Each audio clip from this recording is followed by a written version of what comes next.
嗨，时间大希尔带你的天下。那现在呢，我们是在新加坡 Singapore。新加坡呢，我们待的时间并不长，整打整算起来的话，可能也就1天的时间。然后一些我们自己的感受。那新加坡的话，其实最开始我期待还是蛮大的，因为确实没有来过，而且作为东南亚的一个发达国家，其实对它的很多东西还是比较好奇的，包括它的法律制度啦，还有它的经济物价啦，还有它的生活习惯啦。还有它整个的一个城市规划建设呀，就觉得这个叫什么呢？还是比较羡慕啊。国家美术馆承包，穿过这个教堂就是国家美术馆。看着这个大的楼梯，咱们直接坐电梯下去。进来的话，其实它这里面柜子还蛮多的，硬币控制开门关门。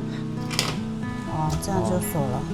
然后这个钥匙就拿着，存完之后直接把这个钱拿走就可以了。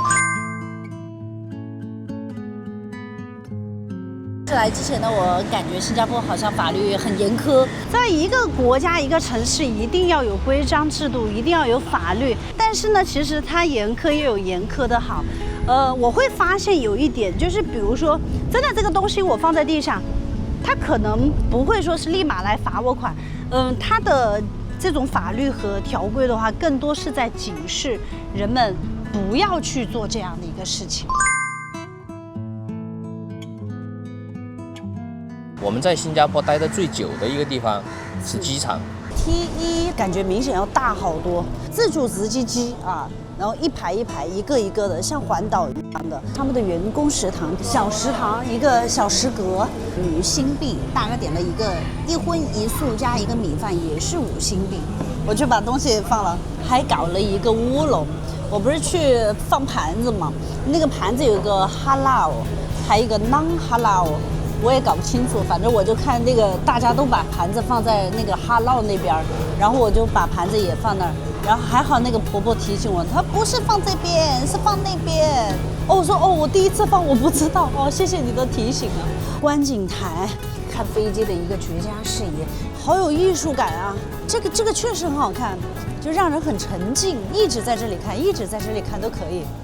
大家都很兴奋的在这拍了。T2啊，飞流直下3000尺，疑是银河落9天，在樟宜机场我竟然看到了。我们现在已经到了 T3了，很多机场还在追求国际化，还在招揽广告位，还在用墙壁赚钱的时候，人家已经走向了什么？走向了自然，走的境界都不一样，感觉。你说这个樟宜机场怎么不得国际最美机场？就凭它这种超自然的概念，我觉得这个概念就很好。哇，这个真的好霸道啊！坐小火车又回到了 T1，现在到星耀樟宜。噔噔，现在大家的话都整装待发，所有人都在等待这一个瀑布的降临。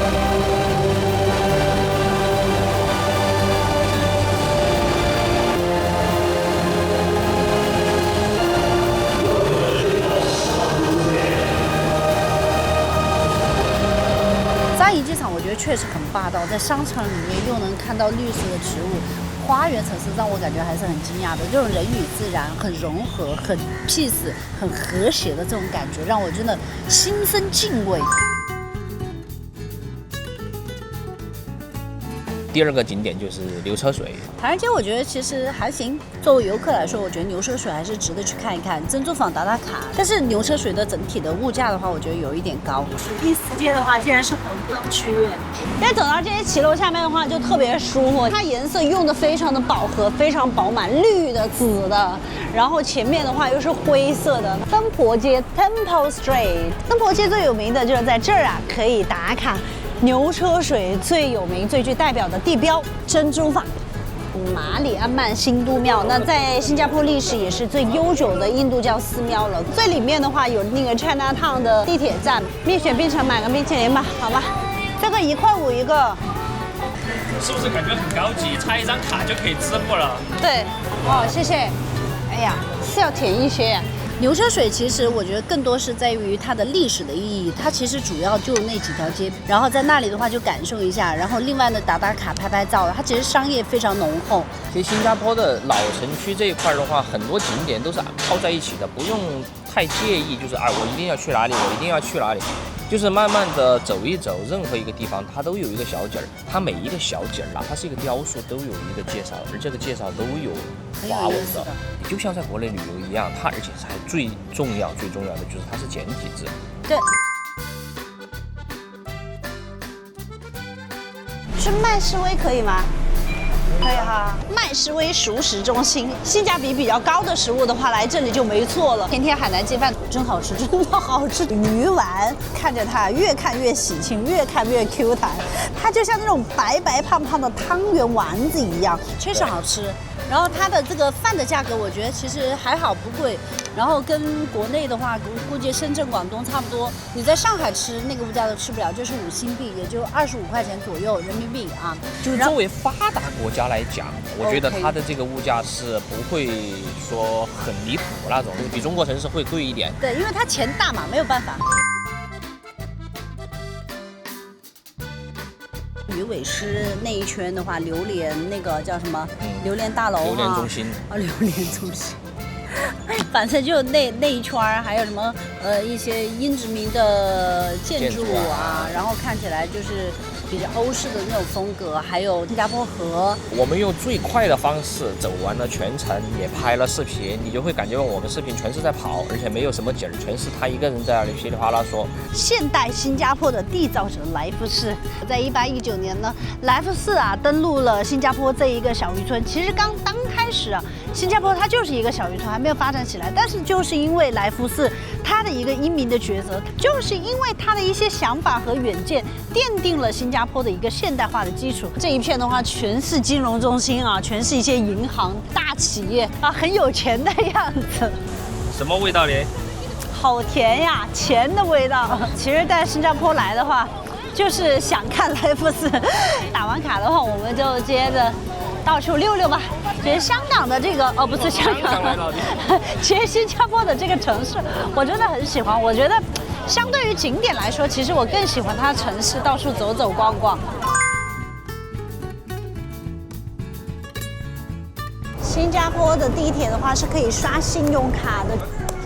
然后，但是如果说你没有信用卡的话，那你就要去办公交卡，好像是5新币，就是25块钱人民币。坐公交也可以，坐地铁也可以，然后你平时刷卡也可以，就比较方便一些。插一条广告，如果你在新山要用信用卡坐大巴的话，必须是 Visa 的 ，Master 的是不支持。做的最多的点就是我们要从机场到市区，这算长途吗？对。然后我们还要从市区坐到乌兰口岸，坐到克兰芝，这算长途吗？1个小时。对，这是2程了。还有中间我们从流车水坐到市政厅，而且中间我们还坐到转了1层的，转了1层公交的。第2天账单推出来是7块4毛8新币。它的基础交通的这个价格确实我觉得不贵，便宜的。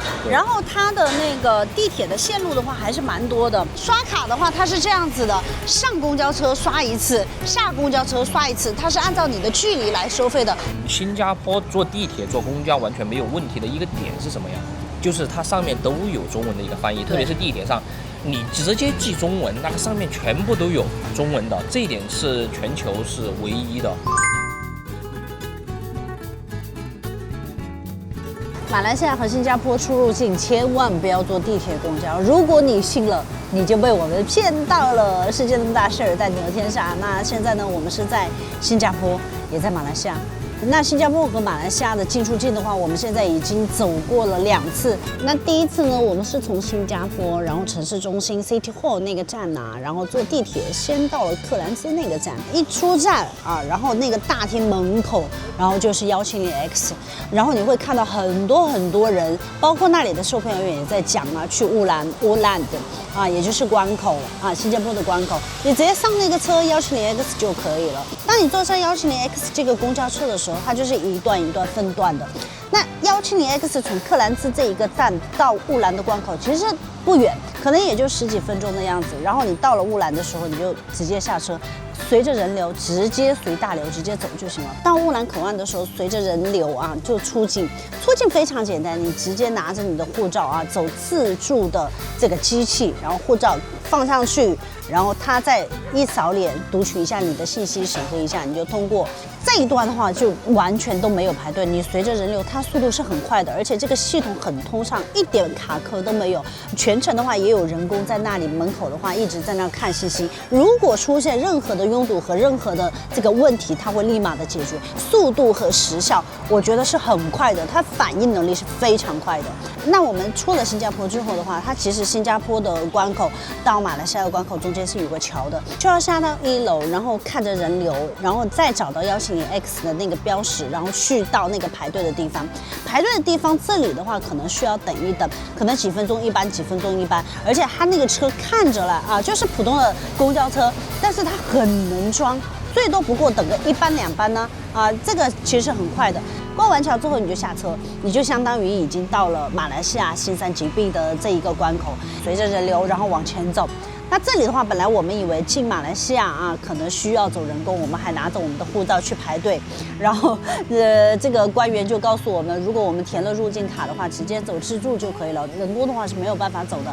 并且你可以看到主流的一个人群只要是新加坡护照或者说马来西亚护照的来往的居民的话，他们是随大流走的很多闸机的那一部分。像我们这种游客我是中国护照嘛，那我们就走的是另外只有2个自助闸机的这一个口，一个排队的都没有。可能我觉得游客很少，那我们直接把我们的护照的话就推进去，它也是审核一下，然后自动闸机过，然后你就随着人流一直走然后你就到了JB Century， 就已经进到了马来西亚的新山了。整个的这个过程，我觉得如果说真的是耗时最长的一个时间，第一个是从市中心 City Hall， 然后要到克兰兹这个站，大概是40多分钟、50分钟这个样子。第二个需要等候的一个时间的话，就是等170X。那第二次呢，我们就是今天，然后从马来西亚，然后再回到新加坡，中午的这一个工作日的非繁忙时段吧，我觉得应该可以这样来讲。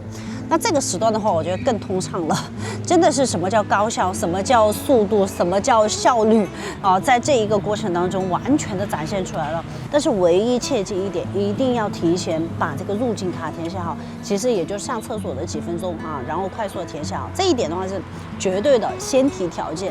在这一次的过程当中，我们依然选的是公交、地铁，还是170X。170X 的话，因为中午的人没有那么多，基本上就是上车走人，它基本上也能装满人。是11点45分我到达 JB Century， 然后呢，我12点03分的时候，然后我就已经出境马来西亚。在12点08分的时候，我已经坐上了170X， 已经在桥上了。12点30分，然后我们已经到达了新加坡的克兰芝这个站。OK， 总结一下，实测坐公交、地铁。马来西亚新山基壁，然后过到新加坡，往返过境、出入境完全没有问题大家完全可以放心的冲，千万不要去听那个标题党。